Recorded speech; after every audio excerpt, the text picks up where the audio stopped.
A strong presence in the interior styling and curation space, Karin Bochnik is a distinctive talent with a diverse and growing design business. With a background in fashion and a refined eye for design, Karin brings a thoughtful blend of elegance and intentionality to her project work. She describes her style as comfortably minimal, where warmth meets restraint and simplicity never sacrifices soul. Based in Melbourne, Karin works across a wide range of projects, from high-end residential homes to commercial styling briefs. Her work is all about creating spaces that feel lived in, considered, and undeniably beautiful. Alongside her interior styling practice, Karin is evolving the curated editions arm of her business, a collection of found objects, art, and custom design pieces that further reflect the unique and considered aesthetic of her style.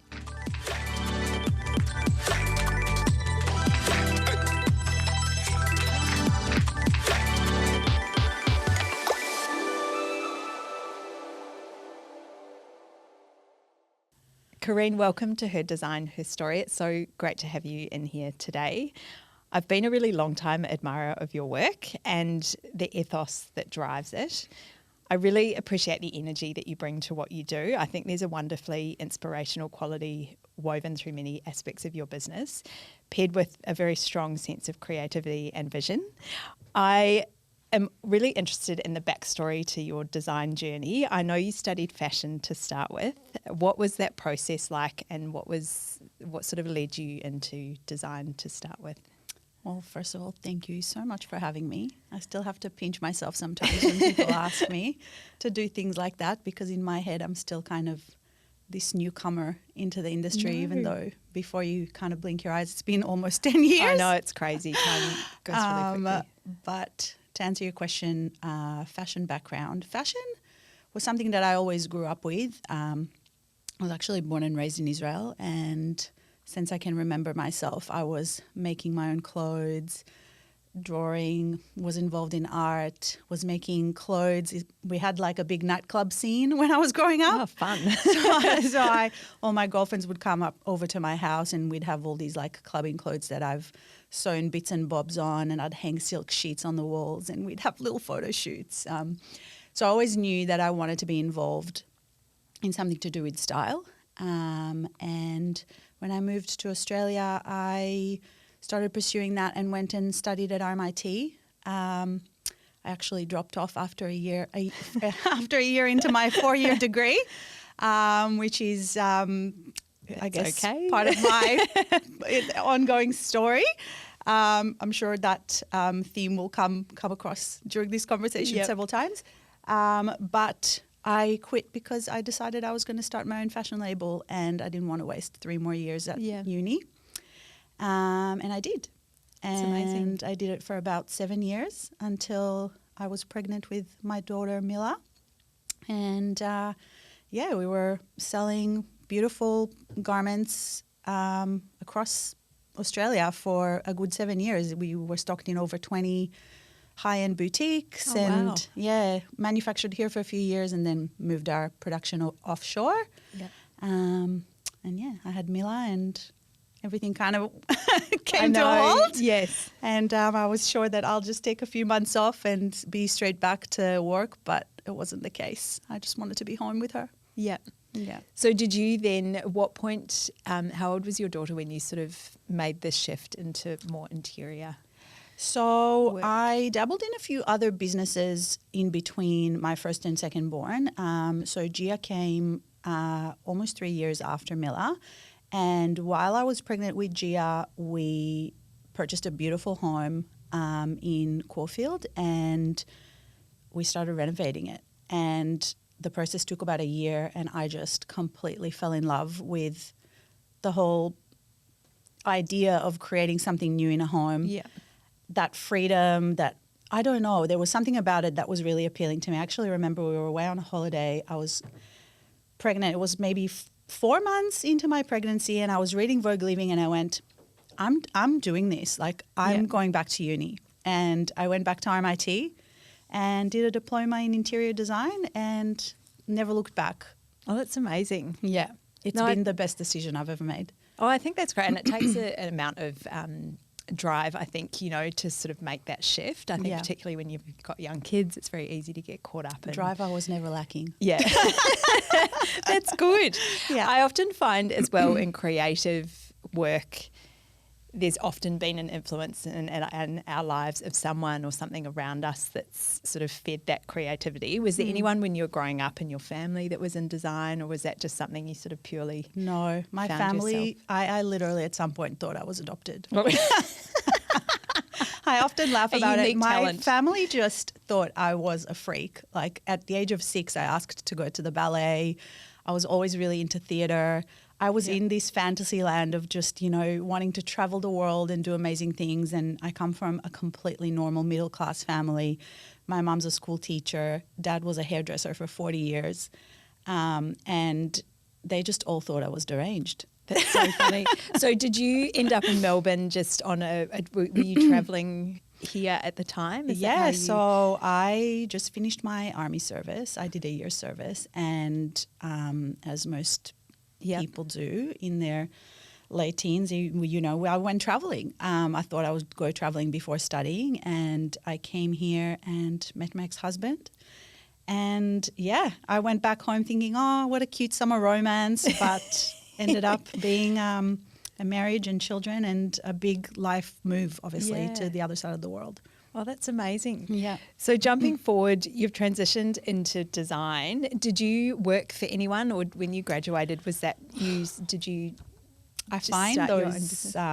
those early years of my career are really traumatic in the sense that I feel like I actually approached at the time pretty much any stylist in the industry. Yep. And no door was opened. Yep. They were like, you're overqualified. They just, no one would give me a chance. I was already working as a decorator for a couple of years and had a couple of projects under my belt. And my partner at the time was a photographer. And so actually it was kind of through my connection with him and a bit of social media already back then that I kind of fell into styling. So that was never my intention. Yeah.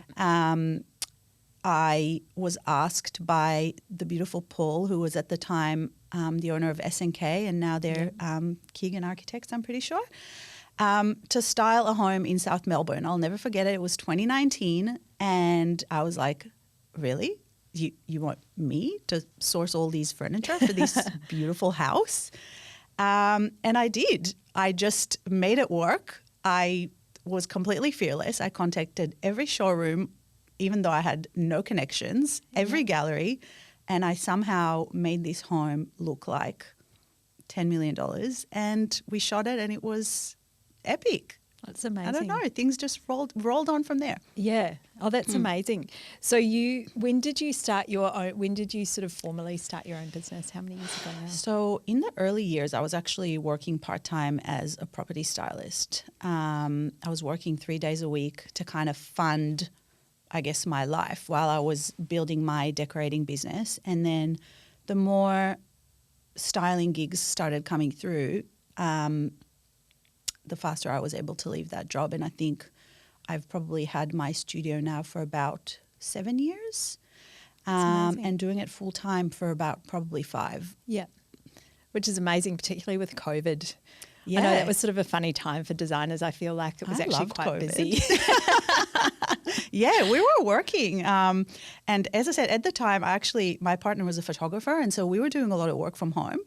And our business was booming. Yeah. We just were this like stylist photographer duo, and brands would send us product and we'd shoot it at home, and we had the best time. Yeah, oh, that's good, because I know it was sort of a funny time. I remember work was busy. I had quite a few clients who were in my 5 kilometre radius, but I still had that anxiety of feeling a bit trapped. I know. With young children. I So hear work you. was actually quite a nice escape in some respects. We were lucky that we had that kind of construction industry yes. leeway in a sense. So definitely that was used a little bit, One but pro. we were obviously very responsible. I know. Very. I know. It's a tricky time. Yes, it was. So your business currently, I know you have the lovely Barbara working with you. What's Yes. how does the structure of your business work at the moment? Honestly, like my life, it's very fluid. Yep. I It's really interesting because I'm very structured, but I'm not at all. I like having a lot of freedom. And so no 2 days are the same. I wish I was more structured in how I kind of plan my days or, grow my business, or I wish I could tell you I have this like grand plan. I really don't. I'm just one of those people that kind of roll with things. Obviously I have a vision and, I put in the work, but just truly no 2 days are the same.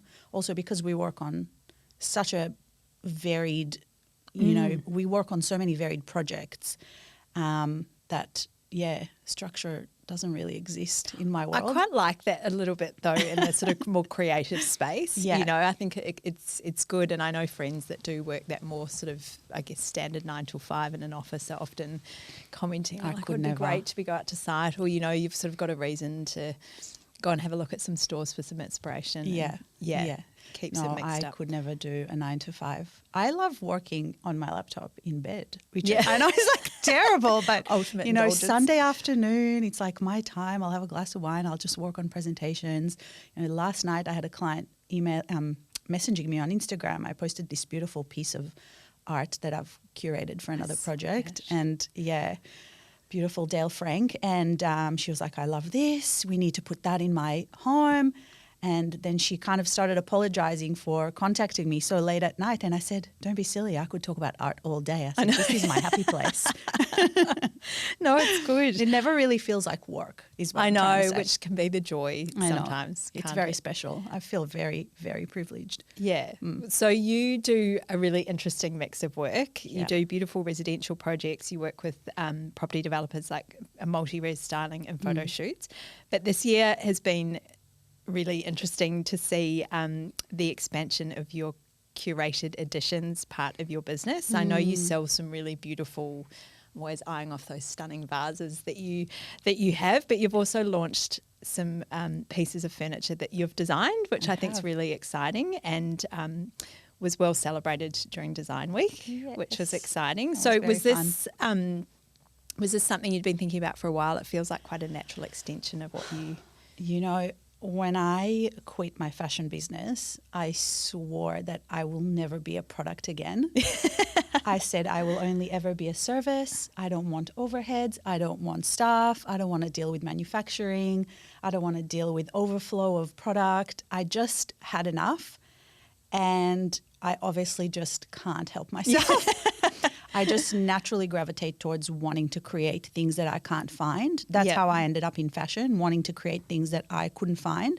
I always had a very clear vision of what I want to see, and I get very obsessive, and I'm very particular. So I guess that was just a natural evolution. But I wanted to be smarter about it.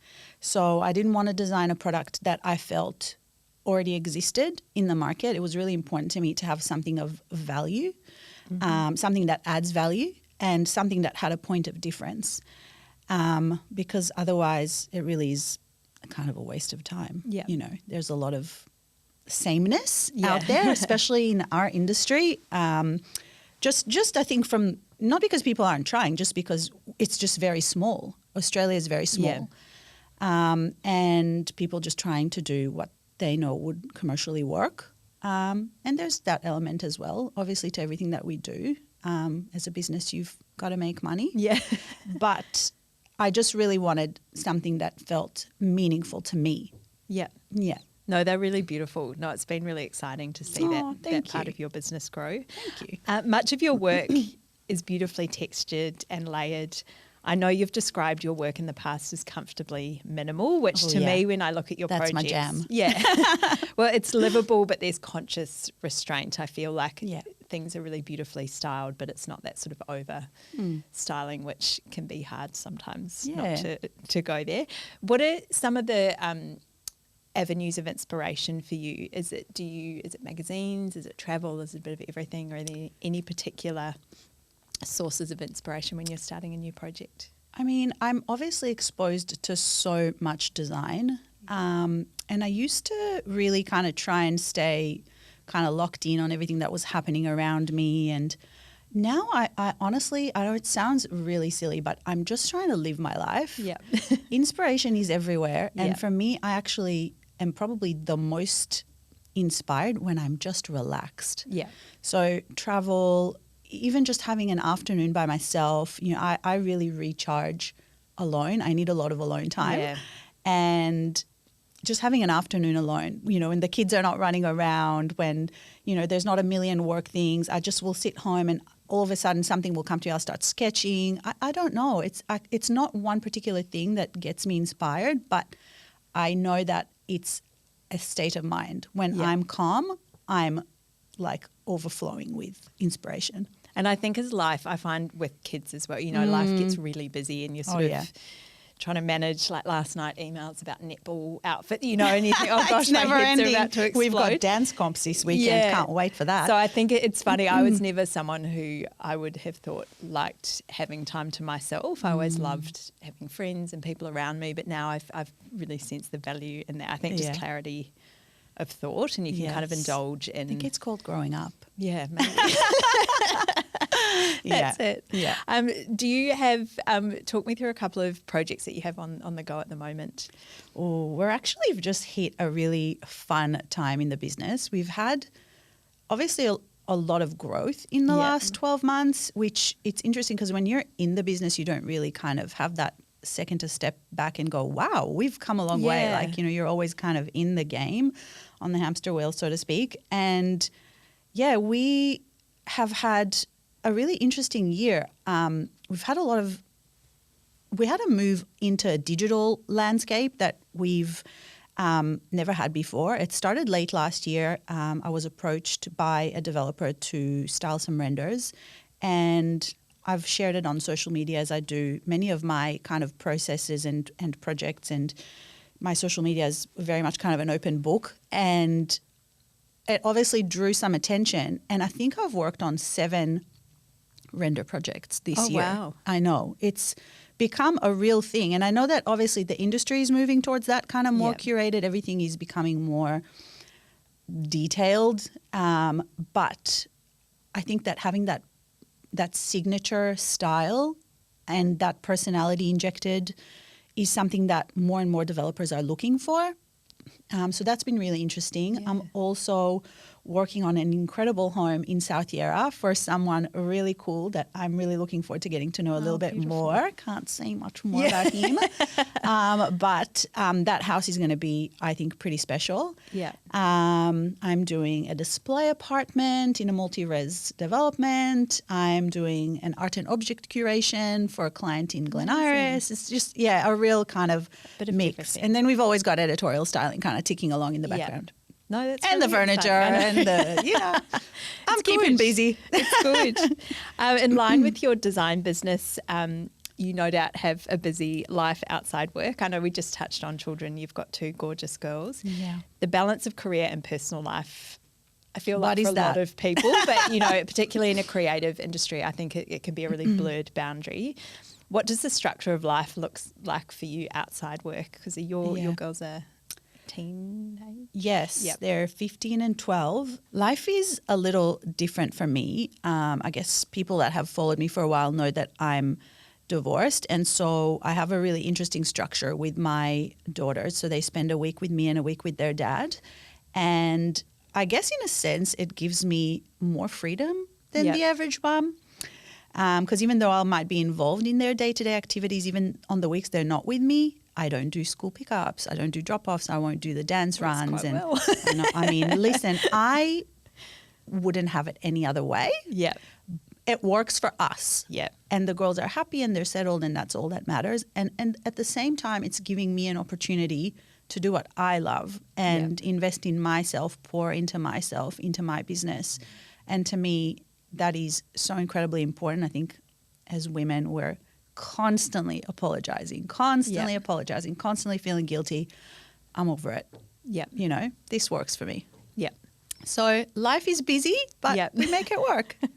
That's good. Yeah. No, I think it's also, it's probably that age thing as well. As I remember when my oldest daughter's 11, I remember when she was born, everyone has an opinion. Oh, yeah. And I remember my mother saying that's never going to stop. People are always going to have an opinion. So you do you, and you work out what works for your family. Exactly. And I think also... Imagine being Jewish on top of that. a lot of family. But no, I think it's great, and it sort of gives you that time. You know, I find it hard sometimes if you've got that sort of 3:30 pickup, the day's just really cut in half. It's really not normal. Like the things that we are expected to do in those few hours that the kids are in school are just, it's not normal. It's crazy. Yeah. It's panic. I know. And no one gives you a reward.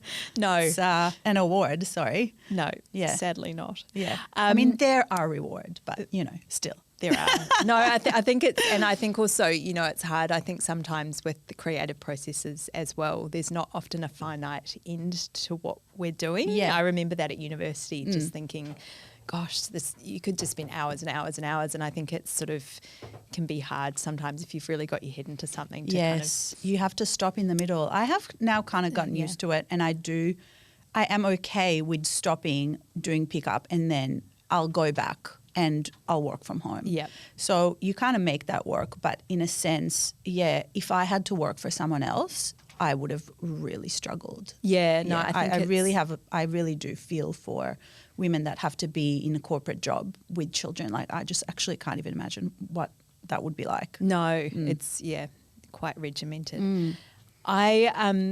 I really enjoy your Instagram. I know we've just touched on social media. Controversial. Well, I think Instagram I find really difficult, and I think it's hard because I feel like, particularly as a creative, it's often the natural extension of your brand, and it's often, you know, I was talking to friends recently about, do you ever find clients through Instagram? And I think you do to a point, but it can often be that justification for someone if they've been recommended to you or seen your work published. Yeah.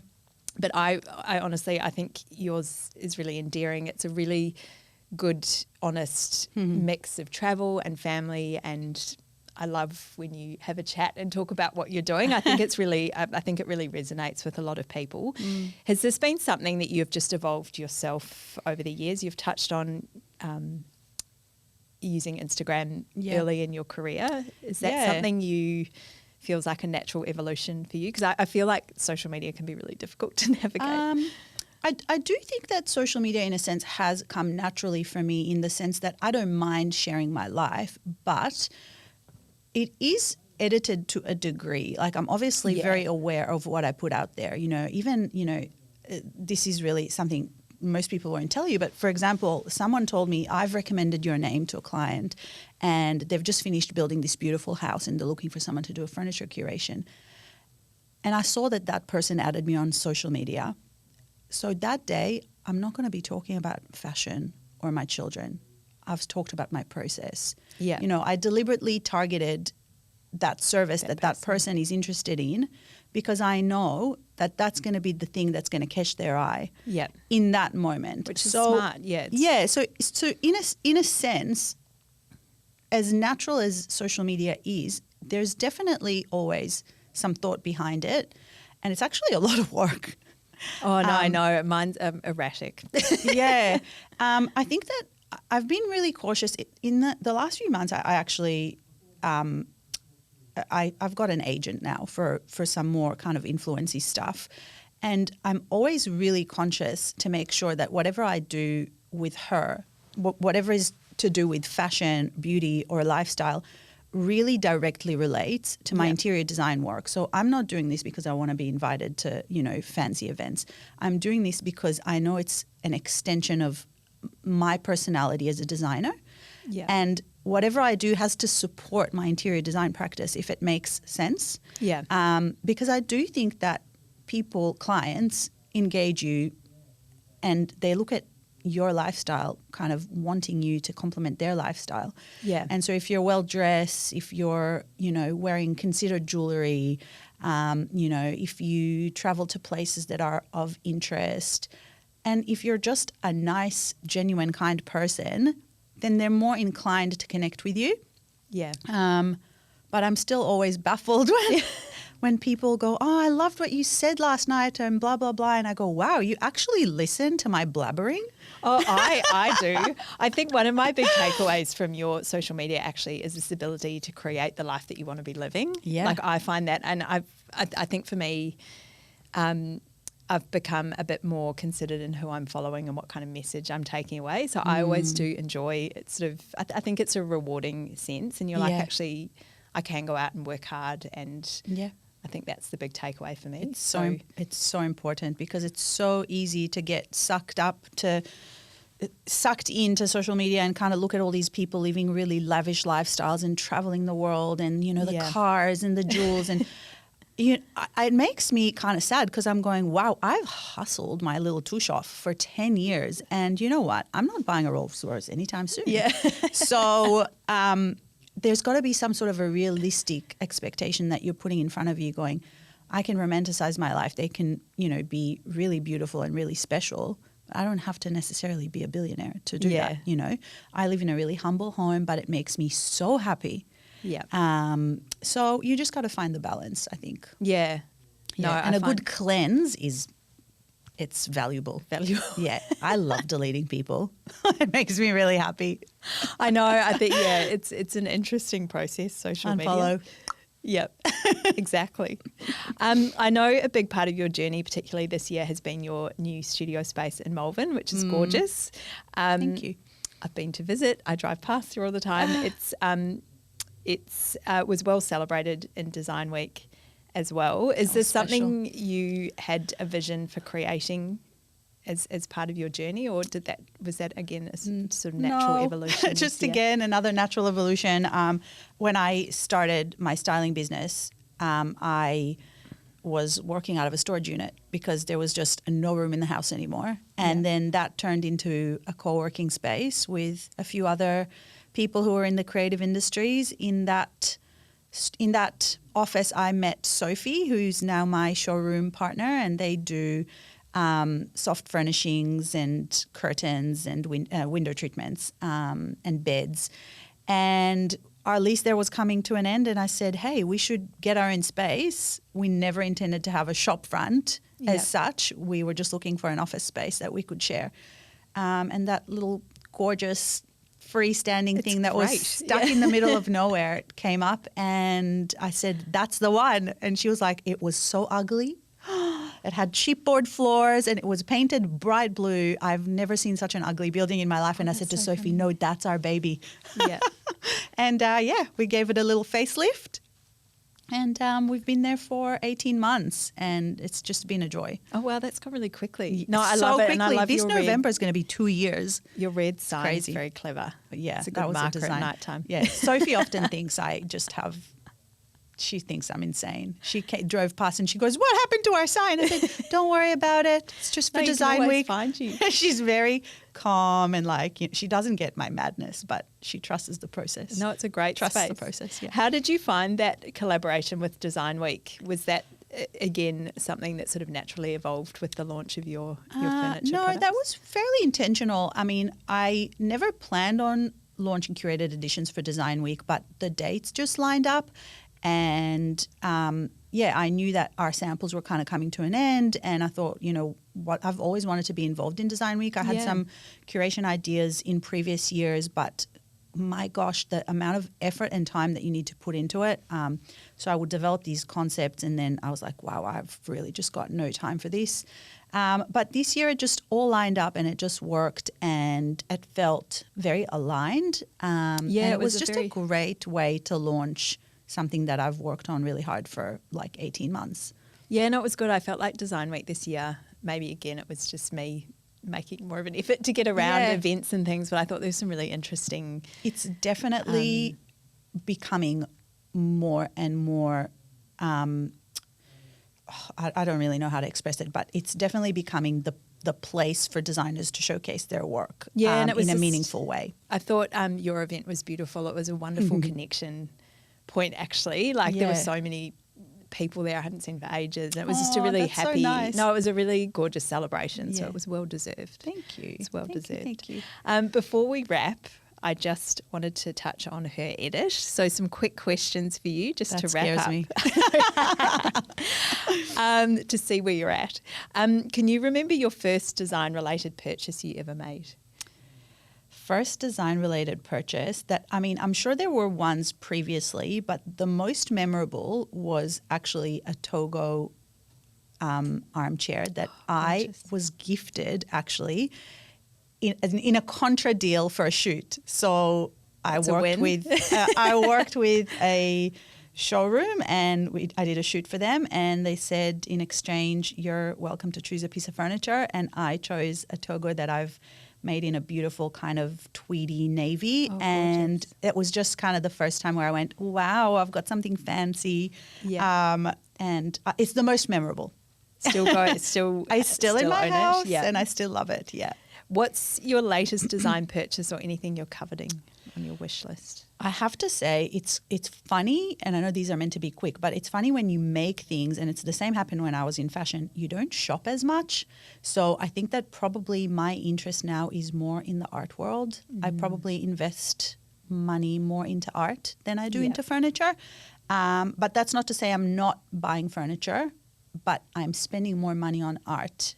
I feel like I also always look for, it's almost like the accessory to me. Yeah. Can always I love justify objects. more artwork. Yeah. Sculpture. I'm obsessed with any sculpture work at the moment. So yeah. Oh, that's gorgeous. I know you travel a little bit when you can. Have you got any trips upcoming or any places that are on your wish list? Well, I've just booked my flights to Milan 2026. Oh, exciting. So that's very exciting. I'm going to go for 2 weeks. I've done the Milan I've done the fair a before. couple of years ago. I felt like it was really life-changing for me. I think that traveling outside of Australia is obviously so incredibly important to keep your perspective fresh. Yeah. And Milan is just, it's just boosting with energy, especially around Design Week. The inspiration is endless. You see things that you wouldn't necessarily see anywhere else in the world. Like, people really put their best foot forward. Yeah. And just the social connection. I don't know. I just came back exhilarated. And It's on my wish honestly, list. that inspiration lasted me years. Yeah. So I didn't go last year, and I've just booked my flights last week. So Oh, I'll do exciting. a week in Milan and then a week in the south of France. I've been to France a few times, but never to the south of France. So, Oh, gorgeous. but wish list destination is I'm desperate to go back to New York. I feel like I need it. I'm turning 40 this year, and I think it's going to be my birthday present to myself. It's like a solo trip to New York. Do it. Yeah. Yeah. Yeah. Yeah. That's good. You've earned it at 40. Yes. Any design faux pas that you secretly love or love to hate? I looked at that question when you sent it to me. I really can't think of a design. I am so particular, and I think that my style is quite minimal. I really have kind of wrecked leopard. Oh, yes. I don't know if it's a design faux pas, but it's something you will It's a never lot. catch me putting Yeah. in my interiors. But God, I love a good leopard rug. You know, some designers do it so well, like a Yes. leopard carpet even. Yeah. Leopard. Leopard. Yeah. Yeah. Very architectural. I love that. digest. That just came to me. Yeah. Do you have any favourite creative icons, living or legend? Another one that I probably should have thought of a little bit more. I've been finding that honestly recently, I used to be really I wouldn't say obsessed, but very interested in what other people are doing. Honestly, is it going to sound really weird to say that I inspire myself every day? No, that's good. I'm just it sounds really self-centered, but I'm just focused on what No, it's I'm good. doing and where I'm at. And I've learned that comparison is just the killer of joy. Yeah. So I just no longer look to others for inspiration. In fact, I was looking through my old photos the last few days because I kind of needed to refresh a couple of things. And I went, oh my God, I live such a wonderful life. I know. Well, that actually Sounds funny. so bad. Going back to COVID, I think that was Yeah. such a realization of actually I really love my life. Like, wow, I need to go back to Karin 2022. She was so happy. Yeah. Well, the final question, which also might be a bit tricky, is if your style was a celebrity, who would it be? If my style was a celebrity, oh God. Maybe Coco Chanel. Yes. I just think she's such a boss. Yeah. Obviously, so many Sophisticated, of timely. the things that she stands for, how she's kind of paved her way in a male-dominated industry, her ethos on dressing, and just what she represents as a woman. And longevity. Yes. And just a Timelessness. forever classic. So I will say Gabrielle. Yes. Yeah. Thank you so much for your time today, Karin. It was such a joy to speak to you, and we look forward to catching up soon. Thank you so much for Thank having me. you. That was fun.